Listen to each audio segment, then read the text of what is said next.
Hello everyone. I wanted to say happy Friday, but after another mass shooting this week and everything else that's going on, I'm not happy at all. So welcome to my war room. This is the other half of my kitchen, the half that you haven't seen yet. This is also the half of my kitchen where we all sit around and we have important discussions and make important decisions. So this is my war room today. Today we are going to talk about a few things. We're going to talk about how to win at a game when you feel like you're the underdog. We're going to go over our weekly picks for our cocktail donation, and then on to making what I call the Mitch Julep. Oh, the shirt? We'll cover that later. Before I jump right in, I want to tell you about an encouraging political discussion I had with a new friend this week. He told me he has been voting Republican up to this point. Without even knowing about my Freedom Fridays campaign, he said this: "I don't have a horse in this race, but I will be voting blue until this situation is fixed. This is not okay." I feel you, friend. I don't think our country is okay right now either. Maybe we can play a part, large or small, to change the path of destruction, just like I said about the Kentucky Derby, the greatest 2 minutes in sports. The next 18 weeks are going to fly by. Before it's too late, I think it's time today to talk some strategy. We're having our blue entree first today. It seems to me that a large section of the Republican agenda has been laser focused for the last few decades on one objective: overturning Roe v. Wade. Nothing else mattered to them, like nothing else. It's apparent that whatever the strategy, it worked. We are at check, but we don't have to be at checkmate. Since I am just a suburban mom voter, I am not in the know on the Democratic Party's political strategy, but I have a strategy for us regular old voters across the country who are desperate to change some leadership in DC. I'd like to offer up the Squid Games tug-of-war strategy. If you haven't seen Squid Games yet, I highly recommend. It's totally bingeable, but I'd watch it in Korean with subtitles. I think that's best. Without spoilers, basically an underdog team, they have 2 women and an old man. Sound like the League of Women Voters? They use a series of strategies to defeat a team of big burly bullies. How do they do it? 1. They begin by spreading out in an alternating pattern. In our group, this is you, all over the country coming together to build a community of action. 2. They all point their feet in the same direction, forward. I equate this to our common goal to make sure that our rights as women are restored to us and to protect the further erosion of all of our human rights. 3. They start the race by leaning way back, and I mean way back, for as long as they can.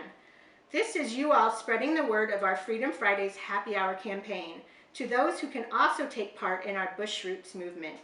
We want to keep this fun, but also have room to take action. Let's keep adding friends to cheers to change with. 4. They all start to pull in a synchronized rhythm. This is all of us becoming informed voter advocates, helping others get super pumped up about civic responsibility, and using the power of our proxy cocktail donations to affect change and support nonprofits that need our money the most. 5. Once the underdog team becomes too tired, they quickly and in unison take 3 big steps forward. This causes their opponents to stumble, and then they quickly jump up, pull back again, and keep pulling until they are victorious. This is us in October, making sure we get out the vote, a strategic push to the elections on November the 8th. Remember, the goal is for states in our country to have U.S. representatives that actually represent the majority of the peoples and their beliefs, not the beliefs of the party politics. Oh yeah, the shirt says it all. My husband got this one for me too. I feel like it's a little big in the shoulders, but I don't want to be too Goldilocks about it. So, vote, period. That's my shirt message for today. All right, ready for some purple snacks? Each week, I will post on the Freedom Fridays Facebook page a civic responsibility challenge. Last week was to know your state's rules and regs about voting, deadlines for registration, and all things related. Vote411.org is an amazing website to start with that civic responsibility challenge. If you didn't get to do it last week, hop on that website and find out about your state's election regs. Okay, this week's challenge is to know your state's government. Do they look like they represent the citizens in your state? Let's take a look. We're going to take a look at a particular state, and I think you know which state that is, right? Kentucky. Here are some stats from census.gov. The total population of Kentucky is 4.5 million as of 2020. Whites alone comprise 61.6% of the population, and non-whites are 38.4%. Their diversity index is actually up to 61%, which increased from the last census where it was at 54.9%. Kentucky is one of the least diverse states in the U.S., right behind Maine, but I like Maine. Let's assume for this experiment that Kentucky has a fair number of women. I know some women in that state. Kentucky has women. So, do you think their U.S. representatives reflect this diversity? Let's take a look. You can look it up online, but I'm going to tell you. They have 5 Republican white men representatives. They have 1 Democratic white man. Okay, he started the Congressional Bourbon Caucus, so I already like him, but we have men, they all look the same, okay? Do you think that represents the diversity in Kentucky?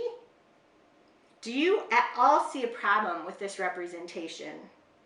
Okay, while I let that sink in, and before I make the cocktail, don't forget to donate the price of your second cocktail to a candidate or cause of your choice. Our 3 impactful donations on our website, www.freedom-fridays.com, are the candidate, Hillary Schulten, Michigan 03, West Coastie. She's running against the incumbent, Peter Meyer. Yes, his family owns the Meyer grocery store chains, of which I love dearly, but that is not a reason to vote for a candidate, people. Okay. Swing Left is one of the organizations. It is an organization that does the legwork for you to help you decide where and how to devote your energies for maximum impact. This is the site that we're using for a lot of our research. I encourage you to check it out. And thanks to my cousin's wife, Michelle, for introducing it to me. It's amazing. Okay, the third on our impactful donations page is the National Women's Law Center. Fighting in the halls of Congress and state governments, working in the margins of legislation drafts and legal briefs, telling the stories of those they serve through compelling data analysis and research, as well as nationwide culture campaigns. Check it out. Okay, are you ready to get this party started? I know I had a lot to say, but I wanted to set the stage for our movement now so that we can race ahead to November, all on the same team. Let's giddy up. All right, the cocktail today is the Mitch Julep. Oh, Mitch McConnell, you and I have gone way, way back. You've been lurking in my nightmares since 2009. And here's a cocktail named after you. All right, you'll need 8 mint leaves. You can use a highball, or I like to use a julep glass cup, but you may not have that, so any glass like this will do. Okay, first you're gonna put in your mint leaves. Next, you'll need 1/4 ounce of simple syrup. Look, I got cool new little glasses off of Amazon that won't spill everywhere. Okay, once you've done that, you're gonna muddle. It's to get the essential oils of the mint, also your aggressions out. So you wanna do a good job of muddling it so that all that mint flavor helps with the sugar and the bourbon. Okay.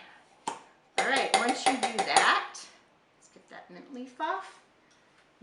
Oh, hey, you guys just experienced my first edit. Okay, so back to the cocktail. We did the mint and the simple syrup and we muddled it. If you don't have a muddler, you can use the back of a knife or any other blunt object that you might have in the house. That works too. Okay, so then you're gonna pour in the 2 ounces of bourbon.